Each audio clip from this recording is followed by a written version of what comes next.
பரிகாரம் என்பது எதவாக இருக்கலாம் அப்படின்னா, ஒன்று ஏற்றுக்கொள்வதாக இருக்கலாம் பரிகாரங்கிறது. ஒன்னொன்று செயல்பாட்டு அளவில் அதுக்கு முயற்சி செய்யலாம். முயற்சி செஞ்சால் என்ன ஆகுது? இப்போ எனக்கு விதி இருந்தால் நடக்கும், நான் முயற்சி செய்கிறேன், தோத்தா தோத்துட்டு போகிறேன், ஜெயிச்சா ஜெயிச்சுட்டு போகிறேன்ற மாதிரி தான் நான் வாழணுமே தவிர, நீங்கள் விதியை மாற்றி அமைக்கிறது மாதிரி இருந்தால் அப்போ நீங்கள் உங்களுடைய வாழ்க்கையை மாற்றி அமைச்சிட்டிங்கன்னா, பொருளை வச்சு இப்படி லைட்டாக கண்ணாடி இப்படி காமிச்சோன்னா இது பிரதிபலிக்குங்கிறது விதி. யார் இதெல்லாம் வந்து வகைப்படுத்துறா? இப்போ இது அதாவது நீங்கள் உட்காந்து ஒரு ஆள் எழுதுறது இல்லைங்க, ஒன்று தொடர்ந்து வரணுன்றது மாதிரி இந்த லைஃப் டிசைன் ஆயிடும். அதோட லிமிட்டுக்குள்ள எல்லாமே கேம் ஆடுது. அந்த கேமுக்குள்ள ஒரு லிங்க் இருக்குது. இந்த லிங்க் இன்னும் எத்தனை வருஷம் கழிச்சு எதாவது சந்திக்க போறோம், யாரை நான் மீட் பண்ண போறேன், எங்க வரும், என்ன மாதிரி நடக்கும், எல்லாமே எழுதப்பட்ட விதி போல இயங்கி கொண்டு இருப்பதால் இது எப்பயுமே மாறாது. ஒவ்வொரு பொருளையும் இந்த இடத்துல செஞ்சாதான் ப்ராப்பரா இருக்குன்னு சொல்லி முன்னோர்கள் என்ன செஞ்சுட்டாங்க, அவங்களுடைய அனுபவத்தில் எடுத்துட்டு வந்து வச்சிருக்காங்க. அப்ப அதன் அடிப்படையில் சொன்னதை தவிர இப்ப என்ன பண்ணிட்டாங்கன்னா, தனி மனிதனுடைய வாழ்க்கையை முடிவு பண்றதுக்கு இந்த ராகுகால யமகண்டத்தெல்லாம் பாக்குறாங்க மக்கள். பெரிய ஜோசிக்காரரு ஜாதகத்தை பார்த்தா அப்படியே சொல்லுவாரு அப்படின்ற இருக்கிறவர் எப்படி ராகுகால யமகண்டம் பார்த்தா அப்புறம் ஜாதகம் எப்படி இயங்கும்? நம்ம பின் பேன் இண்டியா நியூஸ் சேனல்ல சூப்பரான நிறைய அழகான பாடல்கள் கொண்ட வீடியோஸ், ஜோதிடம் குறித்த விளக்கங்கள், ஆன்மீக ரகசியங்கள்னு வாழ்க்கையின் மேம்படுத்துறதுக்கான நிறைய விளக்கங்கள் உங்களுக்காகவே வந்துட்டு இருக்கு. அதனால மறக்காம நம்ம பின் சேனலை லைக் பண்ணுங்க, ஷேர் பண்ணுங்க, உங்க ஃப்ரெண்ட்ஸ் அண்ட் ரிலேட்டிவ்ஸ் கூட பகிர்ந்துக்கோங்க, சப்ஸ்கிரைப் பண்ணுங்க, பெல் பட்டனை கிளிக் பண்ணுங்க. உங்களோட ஒரு இன்ட்ராக்ஷன்ல நீங்க அருமையான ஒரு விஷயம் சொல்லியிருப்பீங்க. அது நீங்க உங்களுக்கு மறந்துட்டு இருக்கோம்னு நினைக்கிறேன்.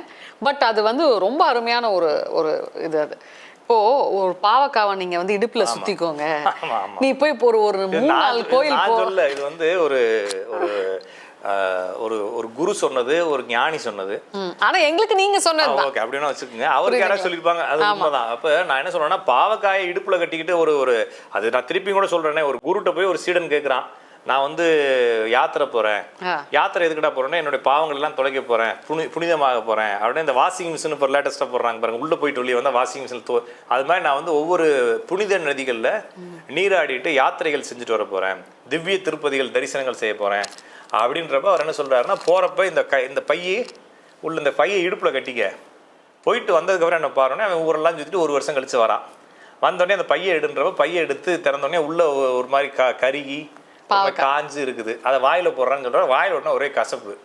என்னடா ஒரே என்ன சாமி ஒரே கசப்பா இருக்கட்டும், இல்லடா நான் போகும்போது ஒரு பாவக்காயை பாக்கெட்ல போட்டு அனுப்பிச்சேன், எவ்வளவு புனித நதிகளில் நீராடினாலும் பாவக்காய் கசப்பு அதோட தன்மை அதுதான், அதோட தன்மை தான். அதனால உன்னுடைய பாவங்கிறது உன்னுடைய தன்மை, நதிகள்ல நீராடினா மட்டும் மாறாதுன்றதுக்காக ஒரு படம் இதுக்காக கதைக்காக சொன்னதான். அப்ப நீங்கள் என்ன செஞ்சாலும் உங்களுக்கு எழுதப்பட்ட விதிகள் நடக்கும். அப்ப பரிகாரம் என்பது எதவாக இருக்கலாம் அப்படின்னா, ஒன்று ஏற்றுக்கொள்வதாக இருக்கலாம் பரிகாரங்கிறது. ஒன்னொன்று செயல்பாட்டு அளவில் அதுக்கு முயற்சி செய்யலாம். முயற்சி செஞ்சால் என்ன ஆக போகுது? இப்போ நான் வந்து ஒரு பெரிய முயற்சி செய்யணும், என்னுடைய விதிக்குள்ள தானே அது நடக்கும். அந்த விதியை அக்செப்ட் பண்ணிட்டு போகலாம். அப்போ எனக்கு விதி இருந்தாலும் நடக்கும், நான் முயற்சி செய்கிறேன், தோத்தா தோத்துட்டு போகிறேன், ஜெயிச்சா ஜெயிச்சுட்டு போகிறேன்ற மாதிரி தான் நான் வாழணுமே தவிர, நீங்கள் விதியை மாற்றி அமைக்கிறது மாதிரி இருந்தால் அப்போ நீங்கள் உங்களுடைய வாழ்க்கையை மாற்றி அமைச்சிட்டிங்கன்னா, இப்போ உதாரணத்துக்குங்க, நான் வந்து கஷ்டப்பட்டு இந்த இடத்துல ஒரு பெரிய பிரச்சனையாகணும்னு எனக்கு விதி இருக்கு, சரிங்களா? நான் வந்து என்ன செஞ்சேன்னா ஒரு ஆட்டோ டிரைவராக மாறிடுறேன். வழி இல்லாமல் ஜோசியத்தெல்லாம் விட்டுட்டு சாப்பாடு கூட வழி இல்லாத இருக்கிறப்ப நான் ஒரு ஆட்டோ ஓட்டுறலான்னு போகிறேன். அப்போ ஆட்டோ ஓட்டிக்கிட்டு இருக்கும்போது ஒருத்தர் வந்து டெல்லியிலேருந்து இங்கே வராரு. அந்த டெல்லியிலேருந்து வந்து ஏன் ஆட்டோவில் ஏறி ஒருத்தரை சந்திக்க போய் அவர் பெரிய ஒரு ஆப்பர்ச்சுனிட்டி கிடைக்குதுன்றது அவருக்கு விதின்னு வச்சுக்கோங்க. ஒரு 5 வருஷம் கழிச்சு இப்போ நான் ஆட்டோ ஓட்டாமல் பரிகாரம் பண்ணி ஆட்டோ ஓட்டுறது நிறுத்திட்டேன்னா, அந்த 5 வருஷம் கழிச்சு அவர் எந்த ஆட்டோவில் போய் சக்ஸஸ் ஆவார்? வாய்ப்பே இல்லை. சொல்ல புரிஞ்சுக்கிட்டீங்களா? இது எல்லாமே இன்டர்லிங்காக இருக்கு இல்லையா? நான் இன்னும் 5 வருஷம் கழிச்சு எங்கே போவேன், நான் இன்னும் 2 வருஷம் கழிச்சு எங்கே போவேன், நீங்களும் நானும் எந்த வீடியோவில் போய் பேச போகிறோம், எல்லாமே ப்ராப்பரா போயிட்டு இருக்கு இல்லையா? இப்ப என்னுடைய வாழ்க்கையை மட்டும் மாத்திட்டு என்ன ஆகுங்க? அப்ப எல்லா வாழ்க்கையும் மாத்துறதா உட்காந்து ஏன் சார்? இப்போ நீங்க விதினும் போது உண்மையா நான் அதான் என்னோட நெக்ஸ்ட் கேள்வியா இருந்தது. பட் இப்ப நீங்க சொன்னதுனால நான் இதுலயே கேட்கிறேன், விதினா என்ன?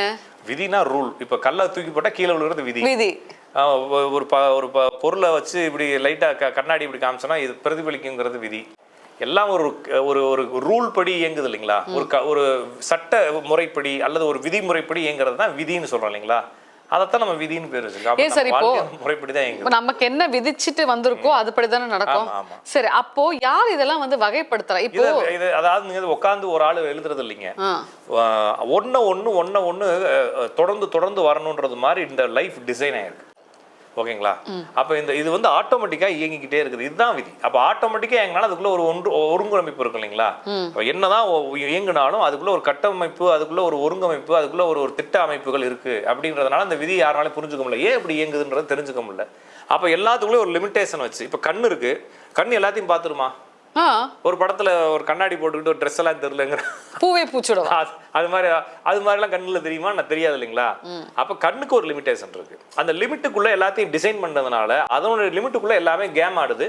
அந்த கேமுக்குள்ள ஒரு லிங்க் இருக்குது. இந்த லிங்க் இன்னும் எத்தனை வருஷம் கழிச்சு எதாவது சந்திக்க போறோம், யாரை நான் மீட் பண்ண போறேன், எங்க வரும், என்ன மாதிரி நடக்கும், எல்லாமே எழுதப்பட்ட விதி போல இயங்கி கொண்டு இருப்பதால் இது எப்பயுமே மாறாது. இப்போ ஒரு மனுஷனுக்கு என்ன நடக்குமோ அது விதி. ஆமா இல்ல மனுஷனுக்கு இல்லைங்க, இந்த பிரபஞ்சத்துல எந்த ஒரு பொருளுக்கும் அது எது வரைக்கும் இயங்க முடியும், எப்படி இயங்க முடியும், எப்படி இயங்கும் என்ற ஒரு சிஸ்டத்துக்கு பேர் விதி. அது நம்ம அறிவியலில் படிக்கிறப்ப அந்த விதி கெப்லர் விதி, நியூட்டன் விதின்னு படிக்கிறோம். நம்ம வாழ்க்கைன்னு படிக்கிறப்ப கர்ம விதி அப்படின்னு சொல்றோம். அவ்வளவுதானே தவிர எல்லாம் டிசைன் படி இயங்கிட்டு இருக்கிறது தான். சரி, அப்ப எதுக்காக மக்கள் முட்டாள்தனமா ராவு காலம், யமகண்டம் இதெல்லாம் ஏன் பாக்குறாங்க? இப்போ ராவு காலத்துல முட்டாள்தனம் இல்ல, அவங்களுக்கு தெரிஞ்சது. அதாவதுங்க ராகு காலம், யமகண்டம் இதெல்லாம் பொதுவான காரியங்களுக்காக இதுக்கு முன்னால் இருந்தாங்க இல்லைங்களா. அவங்கெல்லாம் தனி மனிதனுக்கு இல்லை, நான் சொல்கிறேன் தனி மனிதனுக்கு இல்லாமல் பொது காரியங்கள் செய்யும் பொழுது சில நட்சத்திரங்களில் சில அதுக்கு ஒரு ரூல் வச்சுருக்காங்க இல்லைங்களா. இதை எப்போ ஆரம்பிச்சா நல்லா இருக்கும், இதை எப்போ ஆரம்பிச்சா நல்லா இருக்கும், ஆடி பட்டம் தேடி விதைன்னு வச்சிருக்காங்க இல்லைங்களா. அப்படின்னா ஆடி மாதத்தில் அந்த பட்டம் தேடி தான் விதை போடணும், அப்படின்னா தான் கரெக்டாக அறுவடை ஆகும். ஒவ்வொரு பொருளையும் இந்த இடத்துல செஞ்சால் தான் ப்ராப்பராக இருக்குன்னு சொல்லி முன்னோர்கள் என்ன செஞ்சுருக்காங்க, அவங்களுடைய அனுபவத்தில் எடுத்துகிட்டு வச்சிருக்காங்க. அப்போ அதன் அடிப்படையில் சொன்னதை தவிர இப்போ என்ன பண்ணிட்டாங்கன்னா தனி மனிதனுடைய வாழ்க்கையை முடிவு பண்ணுறதுக்கும் இந்த ராகுகால யமகண்டத்தெல்லாம் பார்க்குறாங்க மக்கள். அப்போ இது இவங்களுடைய அறியாமை, இயலாமை அல்லது இவங்களுடைய புரியாமை, ஆற்றாமைன்னு சொல்லலாமே தவிர எனக்கு தெரிஞ்ச ஒரு பெரிய ஜோசியர் அவர் எப்போ பார்த்தாலும் ராகுகால யமகண்டம் பார்த்துட்டே இருப்பார். அப்போ அவர் ஜாதகம் என்ன ஆகுறது? அப்போ எதுக்கு ராகு காலம் பார்க்கணும்? அது பொது காரியங்களுக்குங்க. பொது காரியங்கள்னா என்னது? இப்போ ஒரு கோயில் உற்சவம் நடக்குது, கோயில் திருவிழா நடக்குது, ஒரு பொதுவாக ஒரு பஸ்ஸு வெளியிடுறாங்க, ஒரு அரசு அதிகாரிகள் எல்லாரும் ஒரு மீட்டிங் போடுறாங்க. இது மாதிரி பொது மண்டபங்கள், பொது விஷயங்கள், பொதுவாக ஒரு டேம் திறக்கிறாங்க. நான் சொல்றது புரிஞ்சுட்டிங்களா? மக்களுக்கான பணிகள் செய்யும் பொழுது, ஒரு தனிநபர் இல்லாமல் பொதுவான விஷயங்கள் செய்யும் பொழுது அதற்குள்ள ஒரு விதிமுறைகள் இருக்கு. அதை முன்னோர்கள் என்ன செஞ்சுட்டாங்கன்னா இந்த செயலில் செய்யக்கூடாது, இந்த இடத்துல செய்யக்கூடாதுன்னு ஒரு ரூல்ஸ் வச்சுட்டாங்க. ஏன்னா கண்டமேனிக்கு செஞ்சா அது ப்ராப்பரா இருக்காது இல்லைங்களா. அதனால இதுக்கு முன்னால் இருந்தவங்க இந்த இடத்துல செஞ்சா சில தவறுகள் ஏற்படும் அவங்களா புரிஞ்சு வச்சுக்கிட்டு இருக்காங்க. அவங்களும் ஒரு நம்பிக்கையில புரிஞ்சு வச்சிருக்கலாம்ல. நான் சொல்றது புரிஞ்சுக்கிட்டீங்களா? பட் ஆனா அது இப்ப அப்படி தெரியலையே சார். எந்த ஒரு விஷயம் எடுத்தாலும் மக்களோட அந்த புகுத்தல் அதிகமா இருக்கு. அவங்களுடைய மக்களுடைய குறை, மக்களுடைய எதிர்பார்ப்பு, அப்படி செஞ்சா ஜெயிச்சிருவோன்னு எதிர்பார்ப்பு. நான் திரும்பி சொல்றேன், ஒரு பெரிய ஜோசிக்காரரு ஜாதகத்தை பார்த்தா அப்படியே சொல்லுவாரு. அப்படின்ற இருக்கிறவர் எப்படி ராகுகால யமகண்டம் பார்த்தா அப்புறம் ஜாதகம் எப்படி இயங்கும்? அப்ப ஜாதகத்துடைய விதி என்ன வருது இல்லைங்களா? அப்ப இவர் தோத்துருவாருன்னா சரியான நேரத்தில் குளிகையில் ஆரம்பிச்சு ஜெயிச்சிருவாரா? நான் சொல்றது சரிதான் இல்லைங்களா? அப்ப இதெல்லாம் இவங்களா கற்பிதம் பண்ணிக்கிறதே தவிர நாம் எந்த நேரத்தில் செய்தாலும் நம்ம விதி தான் நடக்கும். எந்த நேரத்தில் செய்யணுங்கிறதும் விதி தான். ஓகேங்களா? ஆனால் இது பொதுவான காரியங்களில் செய்ய வேண்டியது என்ன செஞ்சுட்டாங்க, கொண்டு நம்ம வாழ்க்கையில். இப்போ வெள்ளை சட்டை போட்டால் என்ன ஆகுது? இப்போ எனக்கு தெரிஞ்சு ஒருத்தர் லோக்கலில் அரசியலுக்குள்ள போறாரு. அவர் என்ன செய்வார்? வேலை எதுக்குள்ள போறாரு? அரசியல்ல வெள்ளை சட்டை போட்டுக்குவாரு. அதனால ஏதாவது 5 விஷயம் பிரயோஜனம் இருக்குதா? அதுதான் ஏன் தெரியல. அவருக்கு அது மைண்ட் செட். ஒரு வெள்ளை சட்டை போட்டா ஜெயிச்சிருவோன்னு ஒரு மைண்ட் செட் இல்லைங்களா. அது போல இந்த ஜோசிகாரங்கள்ட்ட பழகுறவங்க, காலண்டர் பார்க்குறவங்க, என்கிட்ட நிறைய பேர் பார்த்தீங்கன்னா ஜாதகம் நான் நேரம் கொடுக்குறப்ப சார் ராகு காலம் சார், யமகண்டம் சார்னுவாங்க. சரி பரவாயில்ல, உங்களுக்கு என்ன நேரமோ சொல்லுங்க, நான் போட்டு தரேன்னு சொல்லுவேன். ஏன்னா எனக்கு எந்த ராகு காலமும் இல்லை, யமகண்டமும் இல்லை. ஓகேங்களா? அப்படி பாக்குறதா காசு வர காலத்துல என்ன நான் எப்படி யமகண்டமோ ராகு காலமோ சொல்ல முடியும். எனக்கு கிளைண்ட் வராங்க இல்லைங்களா. இப்போ ஆபீஸ்ல வேலை செய்றோம் சார், ராகு காலம் நடக்குது, நான் செய்ய மாட்டேன்னு உட்கார்ந்து முடியுமா? இப்போ வீடியோ போயிட்டு இருக்கு, இப்போ ராகு காலம் கட் பண்ணுங்கன்னா சொல்லுவீங்க. அதுதான் எனக்கு ஒன்றும் புரியல.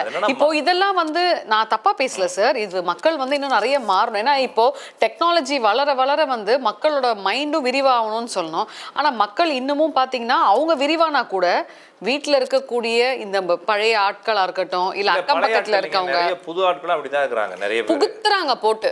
அவங்க அப்படி மைண்ட் செட்ல வச்சிருக்காங்க. அவங்க அம்மா அப்பா சொல்லி கொடுத்தது, அவங்க அனுபவப்பட்டதெல்லாம் வச்சுட்டு வராங்க. இது சாதாரணமா ஒரு சாதாரண லைஃப் போகும்போது இந்த கணக்கு வச்சுக்கலாங்க. வாழ்க்கை போகும்போது அதெல்லாம் எல்லாரும் என்ன செஞ்சிடறாங்க, மறந்துடுறாங்கன்னு தான் சொல்லணும். சரிங்களா? மிக தெளிவான விளக்கம் சார். நன்றி. வணக்கம்.